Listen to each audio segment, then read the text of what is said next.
My dear students, நான் mount orchid கெமிஸ்ட்ரிலேருந்து தனிகள் master பேசுகிறேன். இன்னைக்கு நம்ம 9th ஸ்டாண்டர்ட் நம்ம பார்க்க போகிற டாபிக் என்னன்னா ஆசிட், பேஸ், சால்ட். ஆசிட்னா என்ன, பேஸ்னா என்ன, சால்ட்னா என்ன, அது அதனுடைய ஸ்டார்டிங் பாயிண்ட் எங்க இருந்து இருக்குது. ஆசிட், பேஸ், சால்ட் அப்படின்றத காம்பவுண்ட்ல ஒரு நிமிஷம் அதை கண்டுபிடிச்சவங்க யாரு? அயான்ஸ் ஆஃப் அந்த ஆசிட் வந்து அல்லது பேஸை நீ ஹைட்ரலைஸ் பண்ணும்போது இல்லை எலக்ட்ரைசிஸ் பண்ணும்போது இல்லை டிசோசியேட் பண்ணும்போது அது எப்படி மாறுது அதை மட்டும் தான் பார்க்கணும். கிட்டத்தட்ட ஒரே ஒரு 1.5 பேஜ் மட்டும்தான், ஒரு 1.5 பேஜ் இருக்கும். அதனால அந்த 1.5 பேஜை மட்டும் தரவா ஒரு முறை முறை யூடியூப்ல போட்டுப்பார், அது அந்த டேர்ம்ஸை படிச்சுப்பார். அதே மாதிரி அதில் அசிட்டிக் ஆசிட் புதுசாக நீங்கள் கேள்விப்பட்ட நேம் இருக்கும், அசிட்டிக் ஆசிட், ஃபார்மிக் ஆசிட், அந்த மாதிரி நேம்லாம் இருக்கும். இதெல்லாம் வந்து எழுதிப்பார், ஃபார்முலா ஒரு நோட்டை போட்டு CH3COOH acetic acid, HCOH formic acid, அந்த மாதிரி அந்த டேர்ம்ஸை வந்து எழுதி பார்த்து ப்ராக்டிஸ் பண்ணுறேன். ஏன்னாட்டா எல்லாமே புதுசு டேர்ம் இப்போ முறை படிக்க போகிறேன், புரியுங்களா? Okay, thank you. லெசனுக்குள்ள போகலாம். டியர் ஸ்டூடெண்ட்ஸ், நான் உங்கள் கெமிஸ்ட்ரி சார் பேசுகிறேன். இன்றைக்கி நம்ம பார்க்க போகிற லெசன் வந்து 9th ஸ்டாண்டர்டில் unit 14 acid, base and salt. Lesson number 14 acid, base and salt. ஆசிட்னா உங்களுக்கு தெரியும் ஆல்ரெடி, எங்கெங்கெல்லாம் யூஸ் பண்ணுறோம். நம்ம ஸ்டமக்கில் ஆசிட் வருது, ரைட்டா? என்ன ஆசிட் அது? Hydrochloric acid. சரி, ஒரு பேஸ் பேர் சொல்லு அப்படின்னு சொல்கிறோம். சோடியம் ஹைட்ராக்சைடு, சோப்பு இருக்குது பற்றியா, துணி சோப்பு, அது வந்து ஒரு பேஸுக்கு எக்ஸாம்பிள். சால்ட்டுக்கு பேர் சொல்லு அப்படின்னா நம்ம சாப்பிட்ற சால்ட்டை கூட சொல்லலாம், சோடியம் குளோரைடு அதெல்லாம் சொல்லலாம். ஓகே, இப்போ லெசன் உள்ள வருவோம். Acid, base and salt. we know that the physical world around us is made of large number of chemicals, solid, air, water, all the life forms and the materials that they use are all consist of chemicals. நாம் use பண்ணக்கூடிய பொருட்கள் பார்த்தீங்கன்னா என்னது, எல்லாத்துலேயுமே solid, என்னது soil இருக்குது, சாயிலையும் chemicals இருக்கும். ஏர், water, இது எல்லாத்துலேயுமே என்னது கெமிக்கல்ஸ் இல்லாத ஒரு சப்ஸ்டன்ஸ் என்னது இருக்காது அப்படின்னு சொல்கிறான். Out of such chemicals acid, base and salt. அப்போ மேக்ஸிமம் பார்த்தோன்னா அதில் என்ன இருக்கலாம், acid, base and salt are mostly used in everyday life. நம்ம லைஃப்பில் ஆசிட், பேஸ், சால்ட், அதான் அமிலம், காரம், உப்பு அப்படி சொல்கிறோம். இது மூணும் பயன்படுத்தாமல் நம்ம லைஃப்பில் இருக்கவே முடியாது. ஓகேங்களா? Let it be a fruit juice or a detergent or medicine. They play a key role in our day-to-day activities. இப்போ ஒரு மருந்து சாப்பிட்றோம், ஒரு ஜூஸ் சாப்பிட்றோம் அப்படின்னா ஆசிட் கண்டிப்பாக இருக்கும். மருந்து சாப்பிட்றோம் அப்படின்னா அதில் சால்ட்டுங்க இருக்கும். அல்லது ஒரு துணி துவைக்கிறோம் அப்படின்னா அதில் கண்டிப்பாக சோப், பேஸ் இருக்கணும். Our body metabolism is carried out by means of hydrochloric acid secreted in our stomach. நம்ம உடம்பு பார்த்தோன்னாக்கா, நம்ம உடம்பு ஆல்ரெடி நம்ம உடம்புல எப்படி இருக்குது அப்படின்னு பார்த்தீங்கன்னாக்கா, ஒரு மிகப்பெரிய ஒரு தொழிற்சாலை, பல்வேறு பல கெமிக்கல்ஸ் வந்து ப்ரொடியூஸ் ஆகிற மாதிரி சொல்கிறோம். இப்போ நம்ம உடம்புல பார்த்தோன்னா என்னது, எவ்வளோ நியூக்ளிக் ஆசிட் முதற்கொண்டு என்ன சொல்கிறோம், ஹைட்ரோக்ளோரிக் ஆசிட், சால்ட்டு, நம்ம உடம்புலேருந்து வேர்வையா, அமோனியா. அப்போ ஒரு அமோனியா ஃபேக்ட்ரியே நம்ம உடம்புல இருக்குது, புரியுதா? வேறு தொழுது பற்றி அப்போ வந்து அமோனியா வெளியிடும், ஸ்மெல் இருக்கும் பார்த்தியா, அந்த மாதிரி இருக்கும். அது மாதிரி யூரின் செக்ரேஷன் ஆகும்போது பார்த்தீங்கன்னா அதில் என்ன இருக்கும், அமோனியா தனியாக பிரிச்சிருக்கும். அப்போ அந்த மாதிரிலாம் பார்க்கும்போது பார்த்தோன்னா நம்ம என்னது, ஒரு மிகப்பெரிய ஃபேக்ட்ரியே நம்ம உடம்புல கிட்டத்தட்ட ஒரு 80-85 விதமான கெமிக்கல்ஸ் ப்ரொடியூஸ் ஆகுது அப்படின்னு ரிசர்ச் சயின்டிஸ்ட்டுங்க சொல்கிறாங்க. ஓகே, இங்கே பாருங்கள், our body metabolism is carried out by means of hydrochloric acid secreted in our stomach. நம்ம ஸ்டமக்கில் என்ன ஆசிட் ப்ரொடியூஸ் ஆகுது அப்படின்னா, என்ன ஆசிட் ப்ரொடியூஸ் ஆகுது, in our metabolism is carried out by means a hydrochloric acid. Underline பண்ணி பாரு, புக்கில் அண்டர்லைன் பண்ணிக்கோ. hydrochloric acid secreted in our stomach. An acid is a compound which is capable of forming hydrogen. இப்போ என்ன சொல்கிறது, acid is a compound. அப்போ an acid is a compound which is capable of forming hydrogen ion. அப்போ அந்த ஆசிடில் என்ன இருக்குது, hydrogen ion இருக்குது, H+ ion in aqueous solution, whereas base is a compound. Base is a, அது ஒரு compound, base is a compound.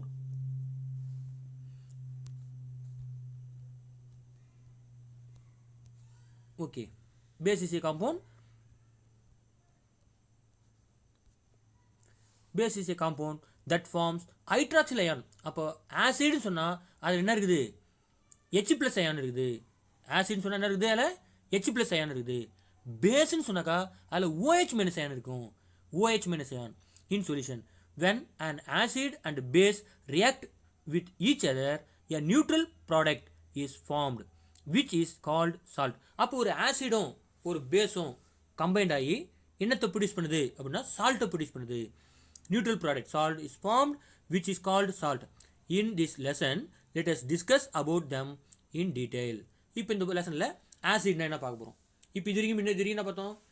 இந்த வேர்ல்டில் எந்த பொருள் எடுத்தாலும் சாலிடு, அதான் சாயில் எடுத்துக்கிற, ஏர் எடுத்துக்கிற, வாட்டர் எடுத்துக்கிற, இதெல்லாம் எடுத்தாலும் அதை கண்டிப்பாக என்ன இருக்குது? ஃபுல் அண்ட் ஃபுல் ஆசிடாக இருக்கலாம், பேஸாக இருக்கலாம், அல்லது சால்ட்டுக்கு மிக்ஸ் ஆகிருக்கும். நம்ம உடம்புல என்ன ஆசிட் ப்ரொடியூஸ் ஆகுது?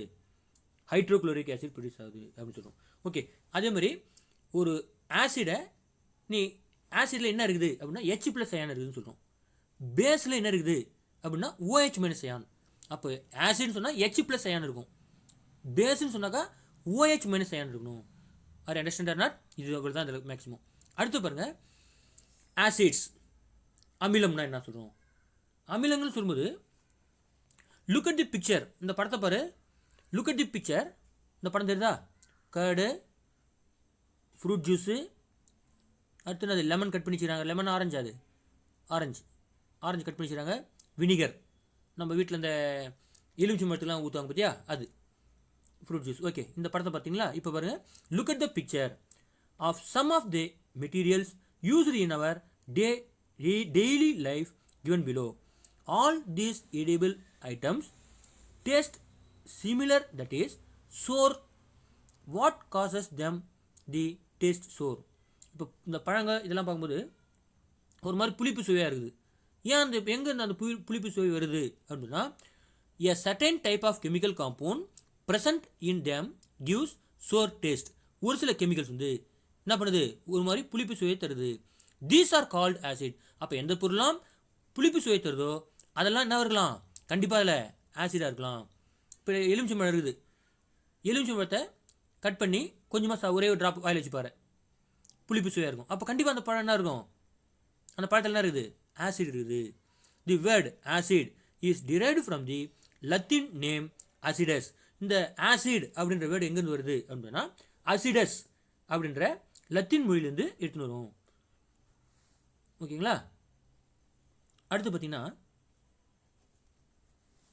which means sour taste. Substance with sour taste are called acid. அப்படின்னு சொல்கிறோம். which means sour taste. Substance with sour taste are called acids. இந்த பார்ட்லேருந்து, இந்த டேப்லெட் காலத்துலேருந்து கட்டாயம் வர மந்த்லி டெஸ்ட்டுக்கு இதுலேருந்து ஒரு 2 கொஸ்டின் 2 1 மார்க் உனக்கு இப்போயே ஒரு 2 1 மார்க் என்ன பண்ணிட்டேன் உன்னோட பாக்கெட்டில் போட்டாச்சு. Apple contain which acid, lemon contain which acid, grape contain which acid அப்படின்னு கேட்பேன் கண்டிப்பாக. அப்போ ஆப்பிள் என்ன ஆசிட் இருக்குது? அதில் மாலிக் ஆசிட். லெமனில் என்ன ஆசிட் இருக்குது? Citric acid. கிரேப்பில் என்ன இருக்குது? Tartaric acid. டொமேட்டோவில் என்ன இருக்குது? Oxalic acid. வினிகரில் என்ன ஆசிட் இருக்குது? என்ன ஆசிட் ப்ரெசென்ட் ஆகுது வினிகரில்? Acetic acid. கர்ட் தயிரில் என்ன ஆசிட் இருக்குது? Lactic acid. ஆரஞ்சில் என்ன ஆசிட் இருக்குது? Ascorbic acid. டீயில் என்ன ஆசிட் இருக்குது? Tonic acid. ஸ்டமக் ஜூஸ் நம்ம என்ன சொன்னோம்ல, வயிற்றில் வந்து ஆசிட் ப்ரொடியூஸ் செக்ரேஷன் ஆகுதுன்னு சொன்னோம்ல, என்ன ஆசிட் அது? Hydrochloric acid. Very good. Stomach juice contain hydrochloric acid. Next வந்து ஸ்டினிங் ஆஃப் ஆண்ட் பி. அப்போ ஸ்டினிங் ஆஃப் ஆண்ட் பி என்னது? அந்த ஸ்டினிங் ஆஃப் ஆண்ட் பி என்ன பேர் சொல்லும் பாரு, அந்த எறும்பு அந்த தேனிலாம் இருக்குது பார்த்தியா, அதனுடைய மூக்கு பகுதி இருக்குது பார்த்தியா, கொடுக்கு, அந்த மூக்கில் என்ன இருக்கும்? என்ன ஆசிட் இருக்குது? Formic acid. அதனால தான் அந்த எறும்பு அல்லது தேனியோ நம்மளை கொட்டும்போது அந்த இடம் பார்த்தோன்னா என்ன பண்ண ஒரு கோலி குண்டு மாதிரி வீங்கிடும். என்ன ரீசன்னாக்கா, நம்ம உடம்புல வந்து அன்வான்ட் திங்ஸ் உள்ளே போகுது அப்படின்னா பிரெயின் என்ன சொல்லும்? அதை அப்படியே கட் பண்ணி நிறுத்துங்க, அங்கே நிறுத்துங்க அப்படின்னு சொல்லும். அப்போ நம்ம உடம்புல அன்வான்டாக ஒரு எறும்போ இல்லை ஒரு தேனியோ கடிக்கும்போது அது என்ன பண்ணும்? இன்ஜெக்ட் பண்ணிடும். என்ன ஆசிட் இன்ஜெக்ட் பண்ணோம்? Formic acid. அப்போ அந்த ஃபார்மிக் ஆசிட் நம்ம பிளட் வெசலில் போகும்போது அங்கே ஸ்டாப் ஆகும். அப்போ ஸ்டாப் ஆகுதுன்னு சொல்கிறோம்னு வச்சுக்கோ, அப்போ என்ன ஆகிடும், அந்த இடம் வீங்கிடும். அப்போ நம்ம என்ன பண்ணுவோம், நம்ம ஸ்கூலில் விட பாரு பிடி மிஸ்லாம் என்ன பண்ணுவாங்க, எறும்பு கட்டிச்சு அல்லது கொலை கொட்டிச்சு அப்படின்னா உடைய அந்த என்ன பண்ணுவாங்க, சாக் பீஸ் தூள் அல்லது என்ன சொல்லுவாங்க கால்சியம் கார்பனேட் அந்த பவுடரை ஒயிட் கலராக சாக் பீஸை நசுக்கி அது மேலே தண்ணி ரவுண்டு போட்டு மேலே குறைச்சி மேலே போடுவாங்க, சுண்ணாம்பு போட சொல்லுவாங்க. அப்படி போடும்போது என்ன ஆகணும் அப்படின்னா ஆசிடும் அங்கே என்னது பேஸும், அப்போ ஆசிடும் பேஸும் ரியாக்ட் பண்ணும்போது அது வாட்டர் ஆகிடும். அப்போது அதனுடைய வீரியத்தன்மை குறைஞ்சிரும். அங்கே ஃபார்மிக் ஆசிட் உள்ளே போகிற வீரியத்தன்மை என்ன ஆகிடும், பியூர் ஃபார்மிக் ஆசிடாக போகிறத அங்கே என்ன பண்ணும் டைல்யூட் ஆகிடும். அப்போ நமக்கு வந்து என்ன பண்ணும், அந்த வலி இருக்காது, கொஞ்சம் நேரத்தில் என்ன பண்ணும், அது கரைஞ்ச மாதிரி ஆகிடும். புரியுதா? அதுதான் வந்து அந்த தேனியோ அல்லது எறும்போ நம்ம கட்டும்போது அது மேலே சுண்ணாம்பு போடு அப்படின்னு நம்ம பாட்டிலாம் சொல்லுவாங்க. என்ன ரீசன்னாக்கா இதுதான். Okay, in year 1884 a Swedish chemist Sven Arrhenius proposed a theory on acid and base. According to Arrhenius theory, an acid is a substance which furnished H plus ion or H3O plus ion in aqueous solution. அப்போ என்ன பண்ணுறோம், இங்கே இப்போ நல்லா கவனிங்க, அந்த Swan Arrhenius அப்படின்றவர் என்ன சொல்கிறாருன்னா, தேரி என்ன சொல்கிறாருன்னா, acid is a substance which furnish, அதை என்ன பண்ணும், அந்த ஆசிட் டெரைட் பண்ணும்போது H ப்ளஸ் அயானியும் அல்லது H3O ப்ளஸ் அயானியும் அந்த நீர்த்த கரைசலில் அக்வஸ் சொல்யூஷனில் கொடுக்கும். They contain 1 or more replacement hydrogen atom. அப்போ அந்த கரைக்கும் போது H ப்ளஸ் ஆவோ அல்லது H3O ப்ளஸ் ஆவோ ஒரு ஹைட்ரஜனாவோ இல்லை 2 ஹைட்ரஜனாவோ 3 ஹைட்ரஜனாவோ ஸ்ப்ளிட் பண்ணி தரும். ஃபார் எக்ஸாம்பிள், அந்த hydrogen chloride HCl, hydrogen chloride formula என்னது, HCl is dissolved in water. HCl water dissolve பண்ணுற, it gives H plus ion and Cl minus ion in water. அப்போ HCl வாட்டரில் டிசால்வ் பண்ணும்போது நமக்கு என்ன கிடைக்குது, HClனும் அண்டு HCl வாட்டர் டிசால்வ் பண்ணுற அப்படின்போது H ப்ளஸும் அண்டு Cl மைனஸும் கிடைக்குது. What happen to an acid or a base in water? Do acid produce ion only in aqueous solution? Hydrogen ion in HCl are produced in the presence of water.